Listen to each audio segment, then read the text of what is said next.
সোনার থালায় সাজাবো আজ দুঃখের অশ্রুধার। জননী গো, বাঁধব তোমার গলার মুক্তাহার। চন্দ্র সূর্য পায়ের কাছে মালা হয়ে জড়িয়ে আছে। তোমার বুকে শোভা পাবে আমার দুঃখের অলংকার। ধনধান্য তোমারই ধন, কি করবে তা কও। দিতে চাও তো দিও আমায়, নিতে চাও তো লও।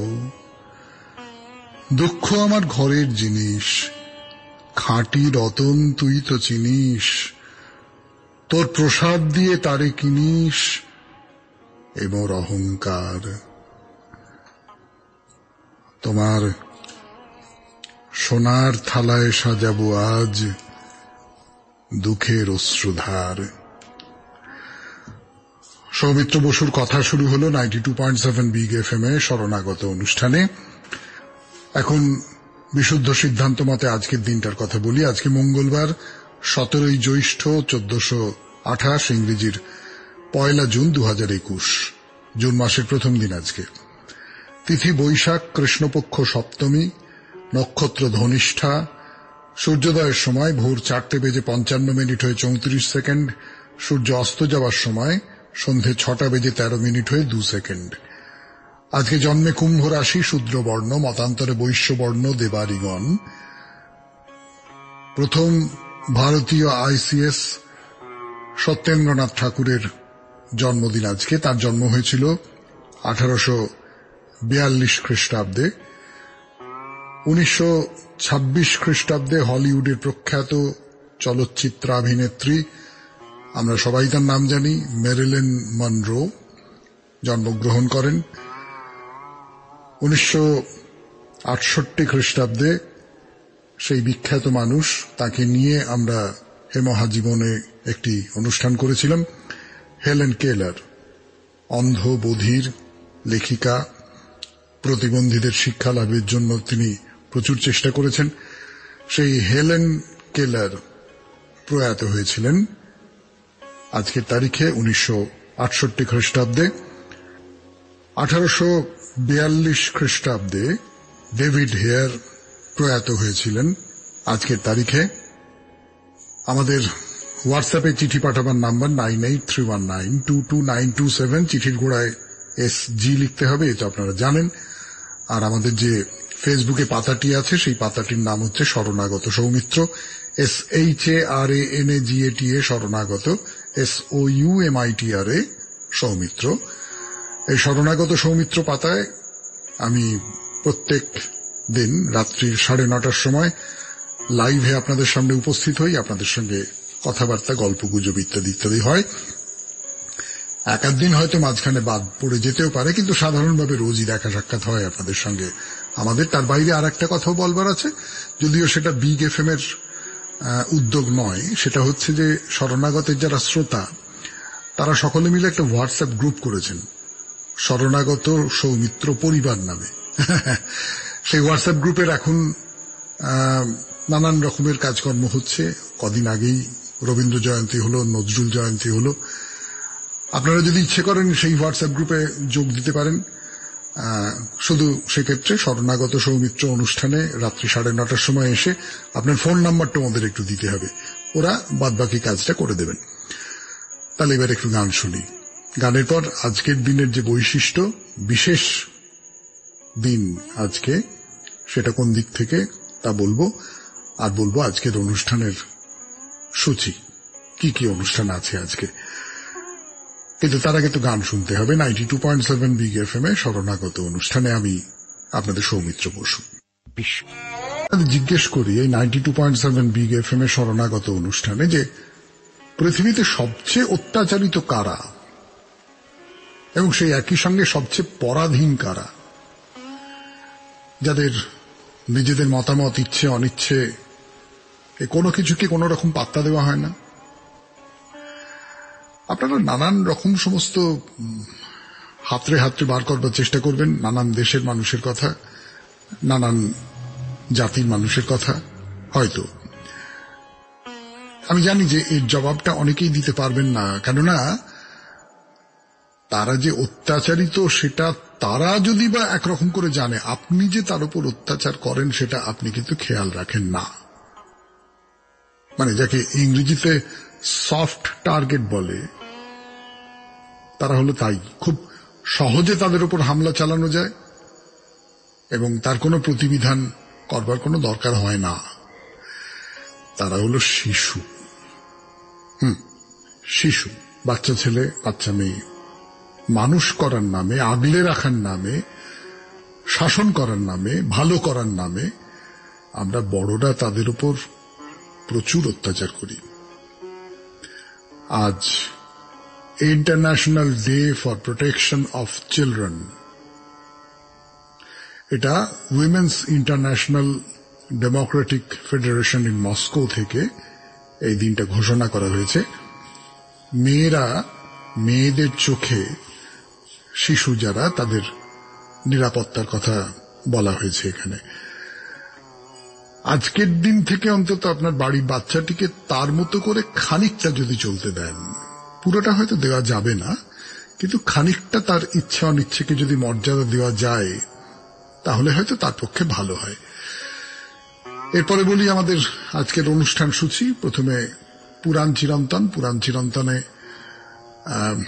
জগন্নাথ দেবের মূর্তি তৈরি করা হলো, তারপরে সেই মূর্তিকে প্রতিষ্ঠা করবেন, এই সমস্ত নিয়ে আপনাদের গল্প শোনাবো। তারপরে চলে যাব প্রণমী তোমারে। প্রণমী তোমারেতে স্বামী বিবেকানন্দের ছোটবেলার কথা, যেগুলো আগে বলা হয়নি, সেরকম একটা দুটো কথা বলবো।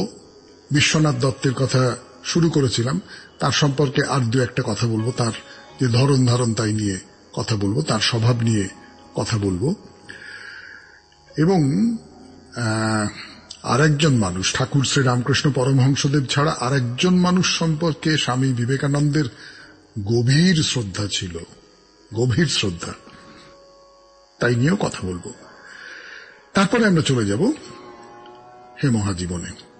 হে মহাজীবনে গতদিন এক সম্পাদকের কথা বলেছিলাম, আজ সেই সম্পাদক মশাইয়ের নামটা শোনাবো আপনাদের। এবং তারপরে এমন একজনের কথা বলবো যিনি মেয়েদের স্বাধীনতা দেওয়ার ব্যাপারে খুব একটা অগ্রণী ভূমিকা নিয়েছেন। বেশ পুরনো আমলের মানুষ, ঊনবিংশ শতাব্দীর মানুষ, তার কথা বলবো। কিন্তু নামটা তো বলবো না, নামটা তো আগামীকাল জানতে পারবেন। আপনাদের চিঠিপত্র, চিঠিপত্রের উত্তর, এবং তারপরে বাইরে দূরেতে আমরা তুঙ্গনাথে যাব। সেই তুঙ্গনাথে যাবার পথের বর্ণনা আপনাদের শোনাবো। এই হলো আজকের অনুষ্ঠান সূচি। এইবারে তাহলে পুরাণ চিরন্তনে আসবো, কিন্তু তার আগে তো গান 92.7 বিগ এফএম এ শরণাগত অনুষ্ঠানে। পুরাণ চিরন্তন 92.7 বিগ এফএম এ শরণাগত অনুষ্ঠান শুনছেন আপনারা। এখন সময় পুরাণ চিরন্তনের। দক্ষিণ সমুদ্র তীর থেকে যে কাঠ পাওয়া গেছে, সেই কাঠ দিয়ে তো বৃদ্ধ মূর্তি তৈরি করে দিলেন। 15 দিন লাগলো। 15 দিন পরে রাজার কাছে খবর গেল, রাজা এসে দেখলেন অপরূপ মূর্তি তৈরি হয়েছে। জগন্নাথ দেবের রং মেঘের মতো কালো, বলরামের বর্ণ শঙ্খের মতো সাদা, সুদর্শন রক্তবর্ণ, আর সুভদ্রার গায়ের রং কুমকুম গৌরী বর্ণ। তো তৈরি হলো মূর্তি। তৈরি হওয়ার পর আবার দৈববাণী শোনা গেল। সেখানে বলা হলো প্রতি বছর মূর্তির অঙ্গরাগ করতে হবে, এবং সেই অঙ্গরাগ করবার অধিকারী দুজন। একজন হচ্ছেন শবররাজ বিশ্বাবসু, আর আরেকজন হচ্ছেন ব্রাহ্মণ পুরোহিত বিদ্যাপতি, কিংবা তাদের অবর্তমানে তাদের বংশধরেরা এই প্রতিমার যে অঙ্গরাগ সেটা করবার অধিকার পেলেন, আর কেউ না। এইখানে আপনাদের একটা কথা একটু লক্ষ্য করতে বলি, সেটা হচ্ছে একজন কিন্তু শবররাজ আর একজন ব্রাহ্মণ, এই দুজনে মিলিতভাবে প্রতিমার অঙ্গরাগ করবার অধিকার পেলেন। মূর্তি তৈরি হলো। এবার তো জগন্নাথ দেবের জন্য মন্দির তৈরি করতে হবে। কে করবেন সেই মন্দির? কার সে অধিকার আছে? না, কোনো সাধারণ মানুষের পক্ষে, সাধারণ কোন স্থপতির পক্ষে তো এই মন্দির তৈরি করা সম্ভব নয়। তো রাজা নারদ মুনিকে সঙ্গে নিয়ে একেবারে ব্রহ্মলোকে চলে গেলেন। সেখানে পিতামহ ব্রহ্মার সামনে গিয়ে তাকে প্রণাম করে হাত জোড় করে দাঁড়ালেন। দেব ব্রহ্মার তো কিছুই অজানা নেই। তিনি একটু হেসে বললেন, বেশ তো, আমি দেবশিল্পী বিশ্বকর্মাকে বলে দিচ্ছি এই মন্দির তৈরি করবার জন্য। যে কথা সেই কাজ, বিশ্বকর্মা মন্দির তৈরি করবার জন্য পৃথিবীতে চলে গেলেন। ব্রহ্মা রাজাকে বললেন যে মন্দির তৈরি হোক, সে মন্দির আমি নিজে গিয়ে প্রতিষ্ঠা করব, দেবতারাও সকলে যাবেন সেখানে। এর মধ্যে শবররাজ বিশ্বাবসু যজ্ঞভূমির নিচে মাটির তলায় চলে গেলেন, সেখানে গিয়ে তপস্যা করতে লাগলেন। ক্রমে তাঁর দেহ থেকে প্রাণ বেরিয়ে গেল, বিশ্বাবসু পরম ব্রহ্মে লীন হয়ে গেলেন। এদিকে মূর্তি তো প্রতিষ্ঠিত হল, যেমন যেমন হবার ছিল তেমনটাই হতো। 12 বছর কেটে গেল। 13 বছরে পড়বার পরপরই সকালবেলা পুরোহিত দেবতার আরতি করবার জন্য মন্দিরের দরজা খুলে দেখেন, একই সর্বনাশা কাণ্ড! জগন্নাথ, বলরাম, সুভদ্রা, সুদর্শন সকলের দেহ বসন সব ছিন্ন ভিন্ন হয়ে গেছে। তাদের মুখের সেই অসাধারণ জ্যোতি সব ম্লান হয়ে গেছে, তাদের দেখে চেনা যায় না। পুরোহিত ভয়ঙ্কর ভয় পেয়ে গেলেন, ছুটতে ছুটতে মহারাজের কাছে গেলেন। মহারাজ, সর্বনাশ হয়েছে। রাজা সব শুনে কোনো মতে বিছানা থেকে উঠেই ছুটে গেলেন মন্দিরে। তাই তো, এ কি হলো? এমন কেন হলো প্রভু? কি অপরাধ করেছি যে এমন শাস্তি পেতে হলো? কেন আমাকে আপনারা ছেড়ে চলে গেলেন? কেন কেন কেন? প্রভু জগন্নাথ নীলাচল ছেড়ে যাবেন না রাজা, তুমি চিন্তা করো না। রাজা চমকে তাকালেন। তার পেছনে দাঁড়িয়ে আছেন দেবর্ষি নারদ। পুরাণ চিরন্তন আজকে এই পর্যন্ত। এরপরে গান শুনবো আমরা। গানের পর 92.7 বিগ এফএম এ শরণাগত অনুষ্ঠানে স্বামী বিবেকানন্দের কথা, প্রণমী তোমারে। স্বামী বিবেকানন্দের ছোটবেলার কথা বলা হচ্ছিল। সত্যি কথায় কথায় কোথায় কোথায় যে চলে যাই। স্বামী বিবেকানন্দকে নিয়ে কথা তো আর ফুরোতেই চায় না। মায়ের সঙ্গে তার সম্পর্ক কেমন ছিল, কতটা ভালোবাসতেন তিনি ভুবনেশ্বরী দেবীকে, মাই বা কত ভালোবাসতেন তাকে, তাই নিয়ে অনেক কথা শুনিয়েছি আপনাদের, অনেক সব গল্প। বরং মনে পড়ছে যে বাবার কথা তুলনায় কম বলা হয়েছে। বাবাকেও খুব ভালোবাসতেন তিনি, বাবাও তাকে খুব ভালোবাসতেন। বাবার কাছ থেকে তিনি দুটো জিনিস পেয়েছিলেন। একটা হচ্ছে মেধা, অসম্ভব মেধা ছিল বিশ্বনাথ দত্তের, যেটা তিনি তার সন্তানকে দিয়ে গিয়েছিলেন। আর একটা হচ্ছে দান করবার ইচ্ছে। বিশ্বনাথ দত্ত দুহাতে প্রচুর রোজগার করেছেন, তেমনি খরচও করেছেন একেবারে দুহাতে। তার ফলে তিনি মারা যাবার পর ভুবনেশ্বরী একেবারে কপোদক্ষণ্য হয়ে যান। এবং আপনারা তো সকলে জানেন নরেন্দ্রনাথের সেই সময়কার কথা, এই প্রণমী তোমারেতে অনেকদিন ধরে বলা হয়েছে। সে নিশ্চয়ই খানিকটা খানিকটা আপনাদের মনে আছে। এরপর পরের পর্যায়ে আসব বিশ্বনাথ দত্তের সম্পর্কে দুটো চারটে কথা বলবার জন্য। 92.7 বিগ এফএম এ শরণাগত অনুষ্ঠানে আমি আপনাদের সৌমিত্র বসু।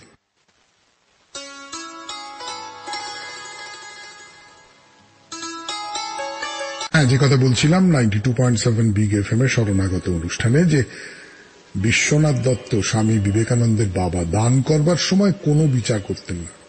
তার কাছে কেউ হাত পেতে এসে দাঁড়ালেই হলো। তো তারপরে যা হবার তাই হয়েছিল। বিস্তর লোক নেশা করবার জন্য, কি টাকা হাতাবার জন্য তার কাছে মুখ শুকনো করে হাত পেতে এসে দাঁড়াতো, আর বিশ্বনাথ তার হাত ভরে দিতেন। সে বাইরে গিয়ে নির্ঘাত কেমন ঠকিয়েছি বলে হে করে হাসতো, আর নেশা করতে চলে যেত।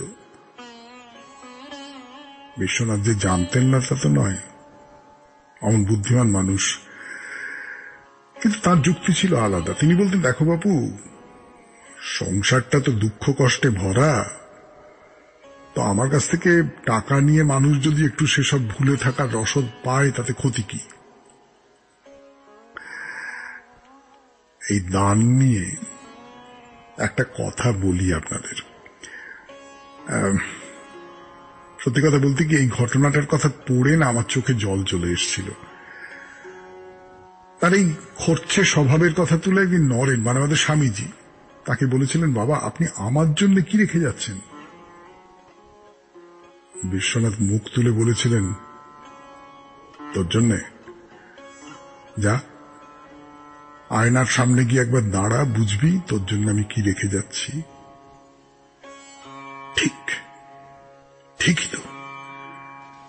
বিশ্বনাথ দত্ত নরেনকে রেখে যাচ্ছেন। নরেনকে, তার চেয়ে দামি সম্পত্তি আর কিছু হতে পারে নাকি?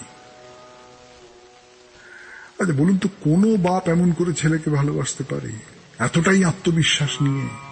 আর কোন ছেলে এমন করে বাপের সেই কথাকে সত্য করে তুলতে পারে? কিন্তু না, ফিরে আসি সিস্টার ক্রিস্টিনের কথায়। সেই যে 1000 আইল্যান্ড দ্বীপ, একসঙ্গে শিষ্য শিষ্যা বা ছাত্রছাত্রী যাই বলুন না কেন, তাদের নিয়ে দিন কাটাচ্ছেন স্বামীজি, ওই খানিকটা কমিউনের মতো। একটা কথা কি জানেন, স্বামীজি গুরু বলে মেনেছিলেন ঠাকুর রামকৃষ্ণদেবকে, সেটা আমরা সকলেই জানি। কিন্তু তিনি একেবারে অন্তরের অন্তঃস্থল থেকে শ্রদ্ধা করতেন আর একজন মানুষকে, তার নাম গৌতম বুদ্ধ। হ্যাঁ, গৌতম বুদ্ধ। গৌতম বুদ্ধের জীবনের কথা বলতেন ছাত্রদের সামনে। ক্রিস্টিয়ান লিখছেন, এমন করে বলতেন আমরা চোখের সামনে তাকে দেখতে পেতাম। একেবারে সত্য হয়ে উঠতেন বুদ্ধদেব। বিবেকানন্দ বলতেন, যশোধরের খুব ভয়, স্বামী হারাবার ভয়। হাবভাব যেন কেমন তর, সংসার ছেড়ে চলে যাবেন না তো? ছেলে হলো, এইবার নিশ্চিন্ত। সিদ্ধার্থ ছেলের নাম রাখলেন রাহুল। রাহুল মানে শৃঙ্খল। সন্তানকে তাহলে শৃঙ্খল বলে মনে করছেন রাজকুমার? বুদ্ধদেবের পুরো জীবন কথা স্বামীজির মুখে শুনেছেন তার ছাত্ররা। সে যে কি সৌভাগ্য! আরো কিছু কিছু গল্প তিনি বলতেন বসে বসে, নিজেকে নিয়েও গল্প বলতেন। সেসব খুব চমৎকার গল্প। আজকে আর হবে না, আগামীকাল তার একটা দুটো শোনাবার চেষ্টা করব, নিশ্চয়ই করব। আপাতত গান শুনছেন শরণাগত 92.7 বিগ এফএম এ। এবার শুরু হবে হে মহাজীবন। গত অনুষ্ঠানে মনে হয়েছিল শরণাগতের শ্রোতারা সবাই কি আর চিনতে পারবে তাকে। তখন খেয়াল হয়নি, পরে মনে হলো তার অন্তত দুটি পত্রিকার নাম তো অনেকেই জানেন। এই সেদিন এই যে শরণাগত সৌমিত্র পরিবারে নজরুল জয়ন্তী হল, তার প্রথম দিন 29 তারিখ। 29 তারিখে যে ঘোষণা করছিলেন দুর্বাদল বর্মন, দুর্বাদল একাধিকবার সেই পত্রিকার নাম করেছেন। তার কারণ সেই পত্রিকায় নজরুলের লেখা ছাপা হয়েছে। আর 29 তারিখ ছিল তার জন্মদিন, মানে আমরা যে মহাজীবনের কথা গতদিন বলেছিলাম, সেদিন খবরের কাগজে তার সম্পর্কে লেখাপত্র বেরিয়েছে, শ্রদ্ধার্ঘ্য জানিয়েছেন অনেকে। তার সূত্র ধরে মানুষটাকে চিনে ফেলা হয়তো কঠিন কিছু নয়। যাই হোক, চেনা অচেনার মাঝখানে আর দোলবার দরকার নেই, নামটা বলেই ফেলি। তার নাম হচ্ছে রামানন্দ চট্টোপাধ্যায়। জন্ম হয়েছিল 29শে মে 1865, প্রয়াত হন 30শে সেপ্টেম্বর 1943। এরপর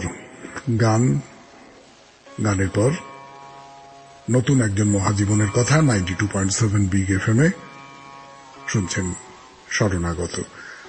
আমি আপনাদের সৌমিত্র বসু। আপনারা 92.7 বিগ এফএম এ।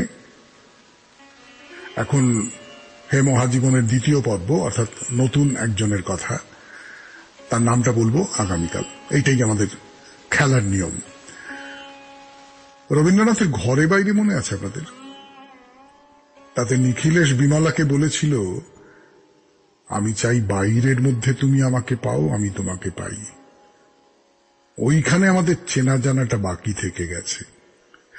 না, আমি উপন্যাসের জায়গাটা খুঁজে পেলাম না, তাই হুবহু বলতে পারলাম না, কিন্তু ব্যাপারটা এইরকম। কিন্তু কি আশ্চর্য কাণ্ড, নিখিলেশের বহু আগে, অন্তত ধরুন বছর 50-60 তো আগে বটেই, একজন মানুষ প্রায় সেই রকম করে ভেবেছিলেন নারী পুরুষের সম্পর্ককে। রবীন্দ্রনাথের সঙ্গে তার একটা যোগাযোগ ছিল। না, কি যোগাযোগ এক্ষুনি বলবো না, তাহলে ধরা পড়ে যাব। 1857 সালে 7 কি 8 বছরের একটা মেয়ের সঙ্গে তার বিয়ে হয়। ভেবে দেখুন, 1857 সাল, মানে আজ থেকে 164 বছর আগে। বিয়ের পরে তিনি সেই মেয়েটিকে বললেন, নিজেকে তৈরি করো, আমি পর্দা প্রথায় বিশ্বাস করি না, আমার বউ ঘুমটায় মুখ ঢেকে ঘুরে বেড়াবে সেটা আমার পছন্দ নয়। তো বাইরে যাবে, লোকজনের সঙ্গে মিশবে।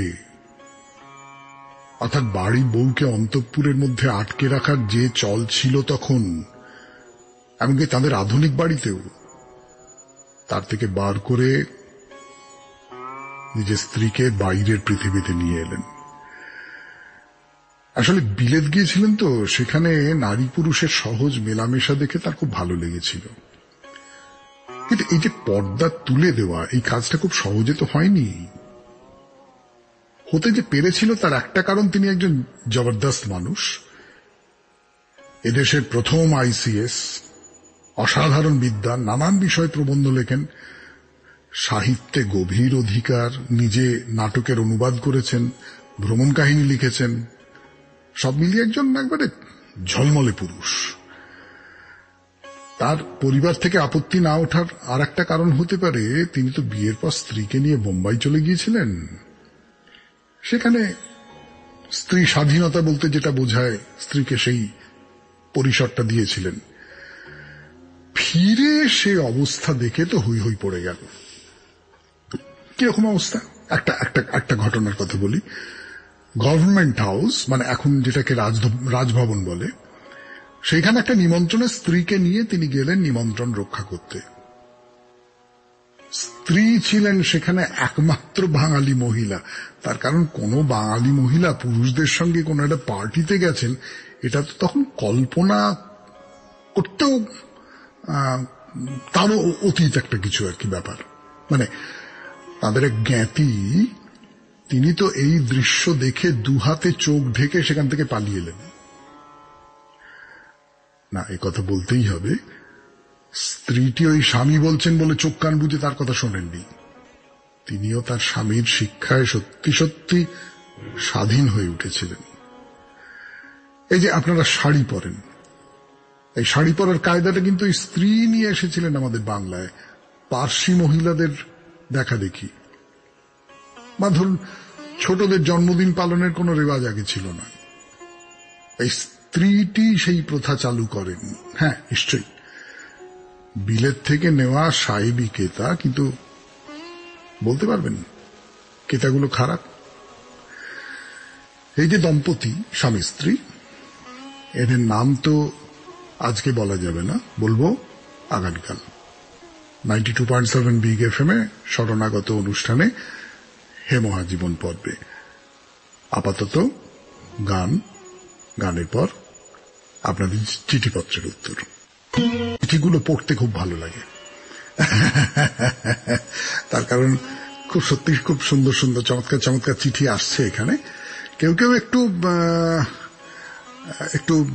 রচনার মতন করে লিখে ফেলছেন, কিন্তু তাও তো ভালো, একটা চর্চা তো হচ্ছে, চর্চার মধ্যে দিয়ে যাচ্ছেন সবাই। স্কুলে বাংলার দিদিমণি বলেই দিয়েছেন, স্পষ্ট উচ্চারণ করবে, নইলে কান ধরে ক্লাসের বাইরে দাঁড়াবে। প্রথমেই বাংলা ক্লাস দুলে দুলে পড়ছি। দুলিতেছে তরি, ফুলিতেছে জল, ভুলিতেছে মাঝি পথ, ছিড়িয়াছে পাল, কে ধরিবে হাল, আছে কার হিম্মত, কে আছো জোয়ান, হও আগুয়ান, হাঁকিছে ভবিষ্যৎ। অর্ধেক কবিতা কোন রকমে কুঁতিয়ে কুঁতিয়ে বললাম। বলো তো জোয়ান কে? কাঁপতে থাকলাম। জোয়ান আবার কে? জোয়ান হলো যুব সমাজের একজন, যিনি ভবিষ্যৎ প্রজন্মকে শক্ত হাল ধরে এগিয়ে নিয়ে যাবেন। কাজী নজরুল ইসলাম ছিলেন বাঙালি যুব সমাজের পুনর্জাগরণের পথপ্রদর্শক। তিনি ছিলেন বিংশ শতাব্দীর অন্যতম জনপ্রিয় কবি, দার্শনিক, উপন্যাসিক এবং সঙ্গীতজ্ঞ। তার লেখনীর মাধ্যমে তৎকালীন সমাজ ব্যবস্থার অনিয়ম অত্যাচারকে তুলে ধরে মানুষের মনে বিদ্রোহের বীজ রোপণ করেছিলেন। রক্তাম্বর ধারিণী মা রচনাকালে কারাবরণ করতে হয়, কিন্তু লেখনীকে ক্ষান্ত করা যায়নি। সাম্যবাদী কবিতায় তিনি বলেছেন, ধর্মগ্রন্থ পড়ে অর্জিত জ্ঞান যথার্থভাবে উপলব্ধি করতে মানবিকতা বোধের প্রয়োজন হয়। তিনি বলেছেন, হৃদয়ের চেয়ে শ্রেষ্ঠ কোনো মন্দির বা মসজিদ নেই। মোরা একই বৃন্তে দুটি কুসুম, হিন্দু মুসলমান, গানটি গেয়ে বলতে পারি আমরা ধর্ম নিরপেক্ষ বাঙালি জাতি। সময় বিশেষে হৃদয়হীন কেউ দেখেছেন। তখন তিনি কপর্দক শূন্য, মাত্র 4 বছরে। পুত্র বুলবুল মারা যান। দেহ ফেলে রেখে প্রকাশকের কাছে ছুটে যান। প্রকাশক শর্তের বিনিময়ে টাকা দেন। আহা, সেই মুহূর্তে তাকে কবিতা লিখতে হয়। ঘুমিয়ে গেছে শ্রান্ত হয়ে আমার গানের বুলবুলি, করুণ চোখে আছে চেয়ে সাঁঝের ঝরা ফুলগুলি। মধুমিতা ভট্টাচার্য। খুব চমৎকার চিঠিটি হয়েছে, খুব সুন্দর। যদিও প্রকাশকের এই যে গল্পটা আপনি বলেছেন, এইটা সত্যি কিনা সে ব্যাপারে একটা তর্ক আছে, কিন্তু আপনার চোখে নজরুল ভারী চমৎকার করে ফুটে উঠেছে। পরের চিঠি। বাংলা পড়া শেখার শুরু থেকেই নজরুলের ছড়া ও কবিতার সঙ্গে পরিচয়। খুকি ও কাঠবিড়ালি, ভোরের পাখি, লিচু চোর, বাবুরাম সাপুড়ে কিন্তু নজরুলের লেখা নয়। এসব পড়ার মজা কখনো ভোলার নয়। মোমের পুতুল, মোমের দেশের মেয়ে নেচে যায়, প্রজাপতি প্রজাপতি কোথায় পেলে ভাই এমন রঙিন পাখা, গানগুলো গেয়ে বন্ধুদের হাত ধরে নাচের স্মৃতি অমলিন। স্কুলের মাঠে চল চল চল, ঊর্ধ্ব গগনে বাজে মাদলের তালে তালে, পিটি করার আনন্দ চিরজাগরুক। মানুষ দারিদ্র ও বিদ্রোহী কবিতা পড়ার শিহরণ এবং অঞ্জলি লহমোর সঙ্গীতে নয়ন ভরা জলগো তোমার আঁচল ভরা ফুল, শাওন রাতে যদি স্মরণে আসে মোরে, এমনি আরো অজস্র গান শোনার রোমাঞ্চ নিত্যদিনের সঙ্গী। বাবলি চোল ও মায়াবী চোখের কবি নজরুলের সৃষ্টিকর্ম এমনিভাবে মনকে পুলকিত করে। জন্মদিনে কবিকে প্রণাম। মানসী চৌধুরী।